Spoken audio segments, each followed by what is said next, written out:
విద్యా వ్యవస్థను నాశనం చేస్తూ పల్లెలకు ప్రభుత్వ విద్యను దూరం చేసే ఆలోచనతో గత జగన్ రెడ్డి ప్రభుత్వం తీసుకువచ్చిన జీవో నంబర్ 117ను రద్దు చేసి ఆదుకోవాలని రాష్ట్ర విద్యాశాఖ మంత్రి నారా లోకేష్ కి టీడీపీ రాష్ట్ర కార్యదర్శి గంట నూకరాజు విజ్ఞప్తి చేశారు.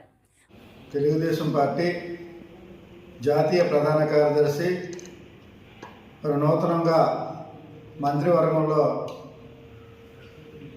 మానవ వనరుల శాఖ మంత్రిగా, ఐటీ శాఖ మంత్రిగా అనేక పదవులు అనుభవించినటువంటి నారా లోకేష్కి విజ్ఞప్తి చేస్తూ మరి విద్యా వ్యవస్థని గాడిలో పెట్టవలసిందిగా మీకు సౌజన్యంగా కోరుతున్నాను.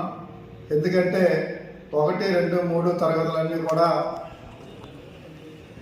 పట్టణ ప్రాంతాల్లో పల్లెటూరులో ఉన్నటువంటి పిల్లలు చదువుకునే విధంగా ఆ రోజు మన తెలుగుదేశం పార్టీ ఏమో చేస్తే మరి వైఎస్ఆర్సీపీ ప్రభుత్వంలో ఇవన్నీ కూడా విలీనం చేసి విద్యకు దూరం చేసి పిల్లల భవిష్యత్తు ఆడుకున్నటువంటి మన పరిపాలకులకి బుద్ధి చెప్పే విధంగా మళ్ళీ కూడా 1, 2, 3 తరగతులు అలాగే ఉంచి మరి పట్టణ పేదలు అలాగే పల్లెల పేదలకు కూడా న్యాయం చేయాలనేసి కోరుతున్నాను. అలాగే ఏదైతే ఈరోజు ఎయిడెడ్ పాఠశాలలో పూర్వం నుంచి కూడా ఎంతో చారిత్రక చెందినటువంటి పాఠశాలలు విద్యుత్ ఇవన్నీ పెట్టినటువంటి పాఠశాలన్నీ కూడా 117 జీవో ద్వారాగా దాన్ని కూడా బలవంతంగా విలీనం చేసుకున్నారు. అవన్నీ కూడా రద్దు చేసి ప్రజలకి అలాగే విద్యా సంస్థలకి అందరికి కూడా న్యాయం చేయాలనేది మరి తెలుగుదేశం పార్టీ స్టేట్ సెక్రటరీగా మరి లోకేష్ గారిని కోరుతున్నాను.